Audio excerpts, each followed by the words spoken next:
Hey YouTube, it's been a while. A lot of new additions to the home data center.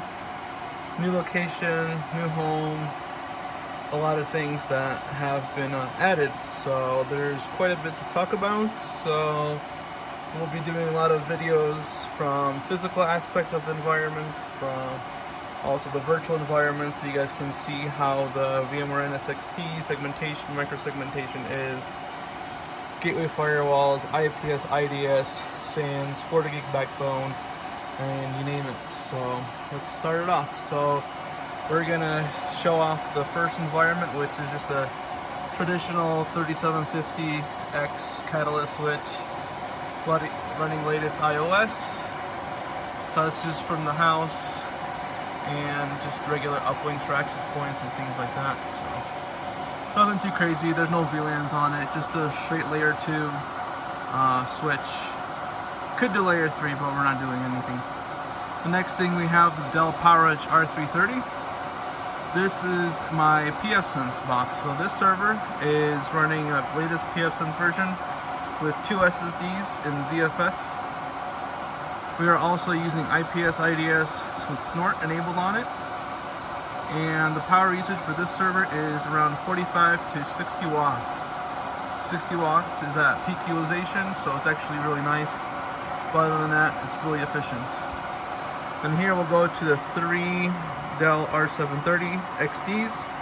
The top one has a iDRAC sync, just a different bezel. And they both have 256 gigs of RAM. We are going to be upgrading that to 384 each host to have 1.1 terabytes usable for all 3 servers. They are in a vSAN cluster, so we have 3 disks. And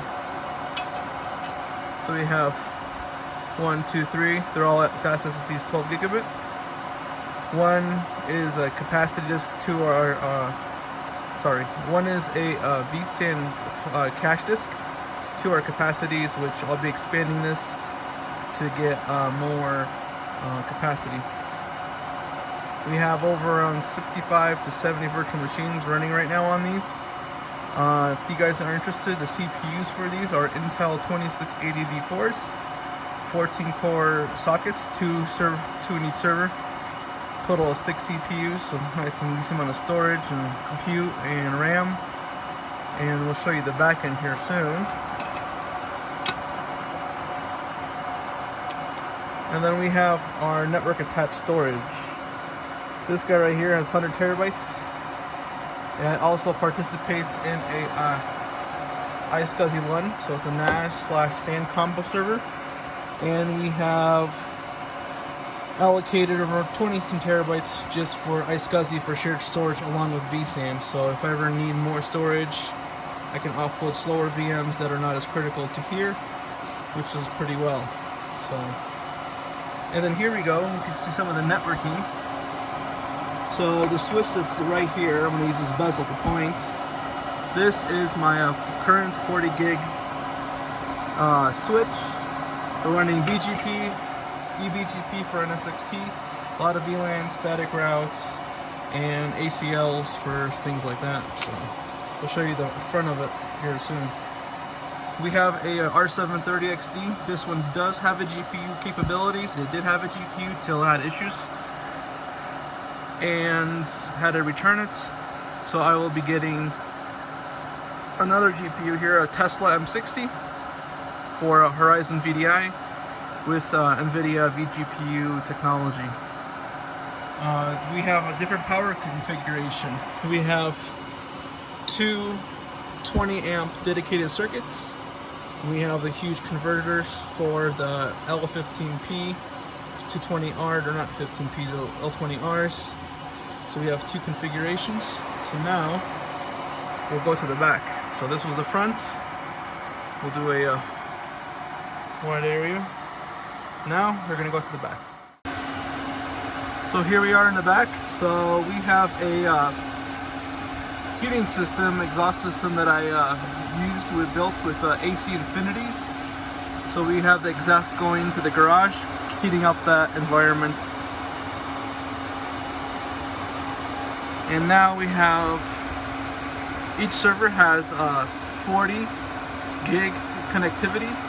So there is a total of 4 40 gig uplinks, 2 for data, 2 for vSAN. And we also, as you can see right there, have 10 gigabit for vSAN. So we have a 40 gig connectivity for vSAN and management, and then we have a 20 gig pipe for iSCSI. So I have 2 for NSX-T peering in that environment, and then I have 2 for iSCSI. So, and each server is identical.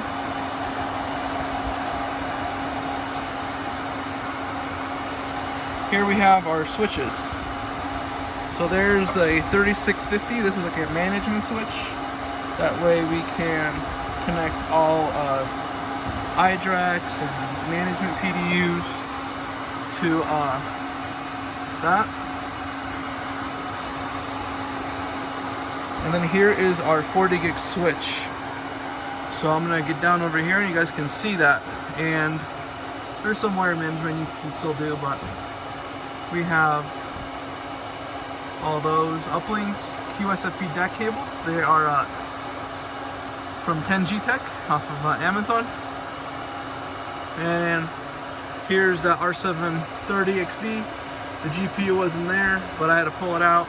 And I'm waiting for 2 DAC cables so I can use 2 of these for NSX-T segments and segmentation for my Horizon environment. Here is around 13 amps overall usage for the whole environment. But we have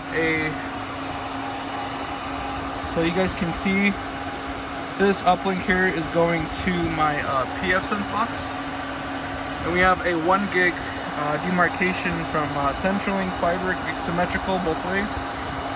And then here is another uplink to the house switch. And all the VLANs live on the 40 gig switch, and everything's trunked over. So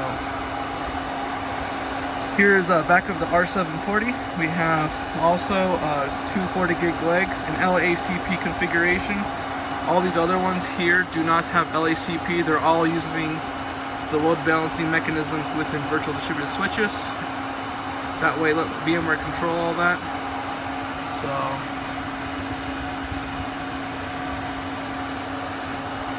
But yeah, now I'll show you guys the cooling department and the heat exhaust system. So we have 2 AC Infinities. This one is outside in the garage, and currently inside the rack it is 81 degrees. It's usually around 85 to 90. But right now we have the doors open, so it's a little cooler. And there's that one. So that's the cooling system. Other than that, stay tuned, subscribe, and share and like the video.